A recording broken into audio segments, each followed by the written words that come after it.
The soldier does not slow down. That is the first strange thing. A lone man, walking straight toward a German checkpoint, on a road that should have been empty. No raised hands. No hesitation. No visible fear. Just a steady pace, boots striking wet ground in a quiet rhythm. For a moment, even the guards hesitate. This is not how enemies behave. France, June 1944. 2 days after the landings in Normandy. Behind the German lines, confusion is everywhere. Units are shifting. Orders are changing. Communication is strained.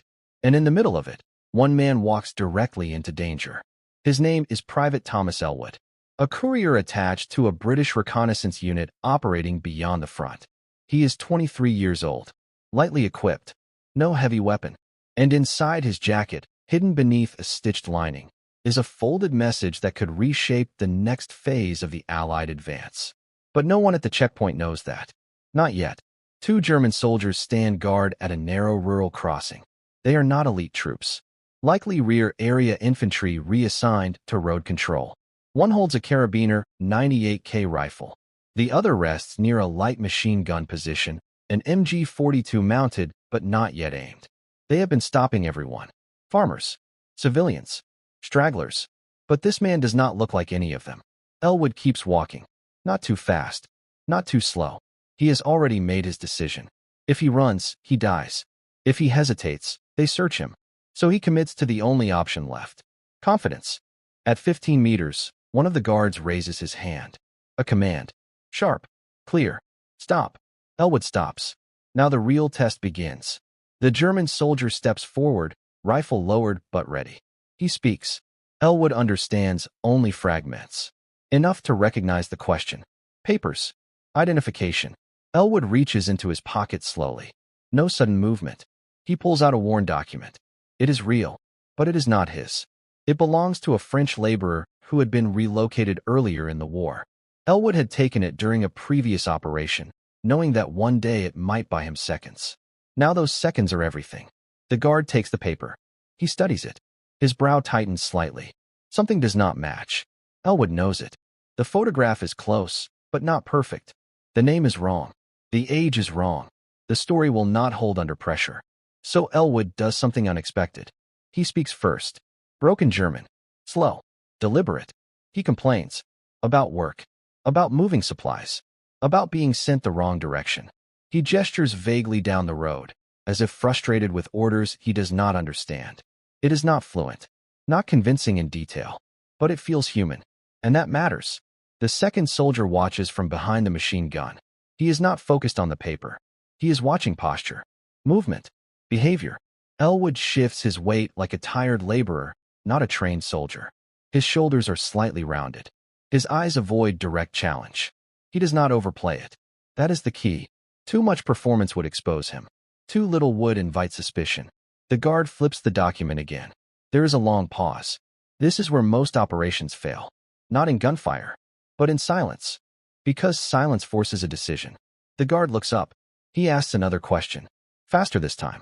Elwood catches only one word. Unit. He does not answer directly. Instead, he shrugs. He shakes his head. He mutters something about being moved again. This is risky, but it aligns with reality. German logistics in this region are strained. Units are being reassigned rapidly due to the Allied push inland. Confusion is believable. The guard exhales. Not convinced, but not certain enough to escalate. And escalation has a cost. If he detains the man, he must report it. If he is wrong, it wastes time. If he is right, it creates paperwork and attention. And right now, attention is dangerous for everyone. Behind the line, there are rumors. Paratroopers in disguise. Saboteurs. Agents. But also exhaustion. Long hours. Too many unknowns. The guard hands the paper back. He gestures down the road. A simple motion. Move. Elwood nods once. Not too quickly. He takes the document. And he walks. 1 step. 2. 3. He does not look back. Not when he passes the machine gun. Not when he clears the checkpoint. Only when the road curves and the trees block the view does he finally allow his breath to change. But he does not stop. Because the danger is not over. Not even close. Inside his jacket, the message remains hidden. And its contents explain everything. It contains reconnaissance gathered from forward observers. precise German artillery positions, supply routes, and most critically, a weak point forming between two defensive sectors near St. Lo. If the message reaches command, Allied forces can exploit the gap. If it does not, thousands of troops could advance into prepared fire. The difference is measured in hours, maybe less. Elwood increases his pace slightly. Still controlled, still careful, but now urgency pushes beneath the surface. Behind him, at the checkpoint, something shifts. The second soldier frowns. He steps closer to his partner. He says something short. A question. The first guard turns. He looks again at the road, at the direction Elwood went. And now, doubt begins to grow. Because something about that interaction does not sit right. The posture, the timing, the answers. Too controlled, too careful. The guard reaches for the document log. He checks the details again. And this time, the inconsistencies stand out clearly. The age mismatch, the region code, the handwriting. His head lifts sharply. Now the decision flips. Not whether to stop the man, but how far he has already gone. The machine gunner stands. He turns toward the road. And in that moment, Elwood is no longer just a passerby. He is a problem. And problems must be solved quickly. The guard shouts an order. A sharp call that cuts through the quiet countryside. Elwood hears it. He does not understand every word. But he understands enough. Stop. Now the situation changes completely. Because walking calmly is no longer an option. And running will confirm everything. Behind him, boots hit the ground. Weapons shift. And a decision that took seconds to avoid now returns with force. Elwood must choose again. And this time, there is no safe option left. Elwood does not stop. That is the first decision. Not a sprint. Not yet. Just a slight increase in pace. Enough to test the reaction behind him. The shout comes again. Louder this time. Sharper. No more doubt. He has been identified as a problem. Now comes the second decision. If he runs too early, they fire. If he delays too long, they close the distance. So he waits one more second. Then he brakes. Full speed. Boots strike hard against the dirt road as he pushes forward, arms tight, head low. Behind him, a rifle cracks. Not aimed to hit. A warning shot. Standard procedure before lethal force. But it confirms everything. They will not let him go a second time. Elwood veers off the road. That is not panic. That is training. Roads are predictable. Open. Easy to control with gunfire. Fields are uneven. Slower. But harder to track. He cuts through a narrow line of hedges. Branches catching at his uniform. Behind him, the German soldiers split roles. One stays near the checkpoint and raises the MG-42. The other begins pursuit with the rifle. This is coordinated. The machine gun is not meant to chase. It is meant to control space. The burst comes seconds later. Short. Controlled. Sweeping the edge of the field. Not to hit directly. To force Elwood away from the road and into open ground where he can be tracked. Elwood drops low for a moment, using the terrain. Then he moves again. He knows the risk. If he slows too much, the rifleman closes in. If he runs straight, the machine gun adjusts. So he changes direction. Not randomly. Deliberately. Short-angled movements. Unpredictable, but not chaotic. This buys time. But time is limited. He reaches a shallow ditch and slides into it. For the first time since the checkpoint, he stops moving forward. He listens. The machine gun stops. That is significant. It means they have lost clear line of sight. Now the rifleman becomes the primary threat. Closer. More precise. Elwood pulls at his jacket. Not to remove the message, but to check it. Still secure. Still dry. Still intact. That is the mission.